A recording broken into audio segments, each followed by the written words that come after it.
वो लोगों को सुना रहा।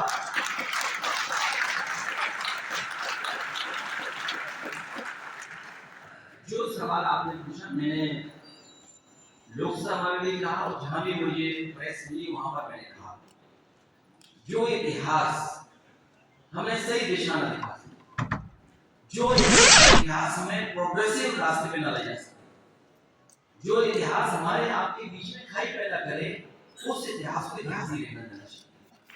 इसलिए मैंने अपनी पार्टी के वीडियो में आपकी बातें फिर कहता हूँ, धार्मिक किसी पे भी हम लोगों को कोई भी टिप्पणी नहीं करनी, और इसके साथ साथ कोई भी ऐसी बात नहीं कहनी है जो नकारात्मक चीजें पैदा करे, क्योंकि बीजेपी अपॉर्चुनिटी ढूंढने का तैयारी रखती है। उसका लक्ष्य है कि मुख्य मुद्दों से हम लोग ध्यान हटा के रखें। आज सूची आई है, मान लीजिए कुछ दिन पहले दुनिया के 100 इन्फ्लुएंशियल लोगों की, भारत का कोई इन्फ्लुएंशियल आदमी की सूची, और इसलिए नहीं क्योंकि यहाँ पर दुनिया जान रही है कि डेमोक्रेसी खतरे में है, नकारात्मक काम हो रहे हैं, यहाँ बुलडोजर चल रहे हैं, यहाँ पर झूठा फैलाया जा रहा है पॉलिटिकल लोगों को। आप बताइए, दुनिया की 100 लोगों की सूची निकली प्रभावशाली लोग, लेकिन हमारा भारत का एक नहीं है कोई, इसीलिए नहीं दुनिया देख रही है। फ्रीडम ऑफ प्रेस में हम काम करें, इक्वालिटी के इंडेक्स में हम काम करें, भुखमरी के इंडेक्स में हम काम करें, हमारा रुपया दूसरे तुलना में डॉलर के बॉन्ड के और की तुलना में कहां खड़े हैं, हम ट्रेड में कहां खड़े हैं। तो तमाम चीजें, तमाम मानकों की वजह से जो भारतीय जनता पार्टी का काम करने का तरीका है, उसकी वजह से हम लोग कहीं दिखाई नहीं दे रहे दुनिया में। और फिर अल्पसंख्यकों पे हमला हो रहा है, जैन समाज को भी हमला कर दिया उनको। जो जैन समाज बहुत शांतिपूर्ण ढंग से और उनकी जमीनों पे कब्जा शुरू हो गया। ये पता नहीं क्या है भारतीय जनता पार्टी के अंदर, अगर वो जमीन देख लें तो बस कब्जा कर देंगे। ये भारतीय जनता पार्टी नहीं, भारतीय जमीन पार्टी है। ये जमीन दे करके कब्जा करने वाली पार्टी है।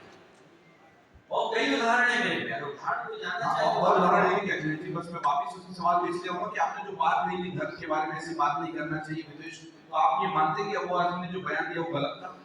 नहीं, जिन परिस्थिति में उन्होंने लिया, पता नहीं वो किस भाव से क्या कहना चाहते, सही था या गलत? नहीं, मैं दूसरी बात कहता हूं आपसे। अगर मैं इतना बता देंगे कि वो बयान सही था या गलत तो आसानी हो जाएगी। मैं दूसरी बात कहता हूं, अगर मैं ये कह दूं कि सम्राट अकबर भी पदयात्रा करते हुए भगवान कृष्ण के भजन सुनने गए थे, तो बीजेपी इसका तमाशा बनाते हैं। यहाँ तो ये देखिए बुलंद वाले लोग, अब देखिए उदाहरण देखिए आप, पीछे से काट करके अटल बिहारी वाजपेयी जी के नाम से मेडिकल यूनिवर्सिटी बना दी। क्या यूनिवर्सिटी बनाने से वहाँ मेडिकल कॉलेज चलने लगा क्या? और वो भी सोचिए किसने शिलान्यास किया था, प्रधानमंत्री ने। यूनिवर्सिटी का पता ही नहीं क्या कर रही है वो यूनिवर्सिटी। और यहाँ का आप पता करिए, बगल में है ये रोमियो इंस्टीट्यूट, सबसे ज्यादा बच्चे आते हैं, सबसे ज्यादा लोग आते हैं, मरीज आते हैं यहाँ पर, क्या इलाज मिल पा रहा है? मेडिकल कॉलेज जो केजीबी का यूनिवर्सिटी वो देखिए क्या हालत है। आज दिन अखबार में खबर निकली है, आप दिन उत्तर प्रदेश में देखिए कि आप मामूली चीजें नहीं है, अगर गरीब चाहे अस्पताल में एडमिट कराना है तो एडमिट नहीं हो पा रहा। आप ट्रॉमा सेंटर देखिए, दलाल घूम रहे हैं। और ये मैं नहीं कह रहा हूँ, जब अखबार को इतना भुगतान करते हैं ये लोग, उसके बाद भी अखबार वाले बुरी दौर खिलाते हैं, और अगर अखबार वालों को फ्री छोड़ दें तो अभी पता लग जाएगा सरकार की सच्चाई। इतना दबाव है सब लोगों पर। अखिलेश जी, मैं बड़ी विनम्रता से कहूंगा कि अमर उजाला एक अखबार है जिसने संवाद का ये मंच आपको हासिल कराया और आपकी पूरी बात लाइव प्रसारित हो रही है। इसी से मैं अपने अगले सवाल पर भी आता हूं और हम इस मंच पर आपकी इस बातचीत को आगे बढ़ाएंगे।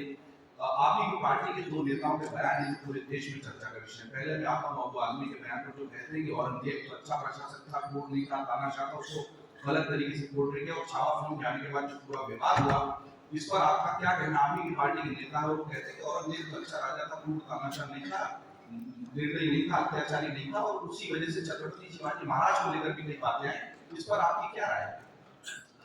ये बहुत महत्वपूर्ण सवाल आपने पूछा, और क्योंकि अमर उजाला ने बुलाया तो इसलिए मैं अमर उजाला पे आया कि मुझे पूरा भरोसा है आप लोगों पर कि सच्ची खबरें हमेशा आपको लाते हैं।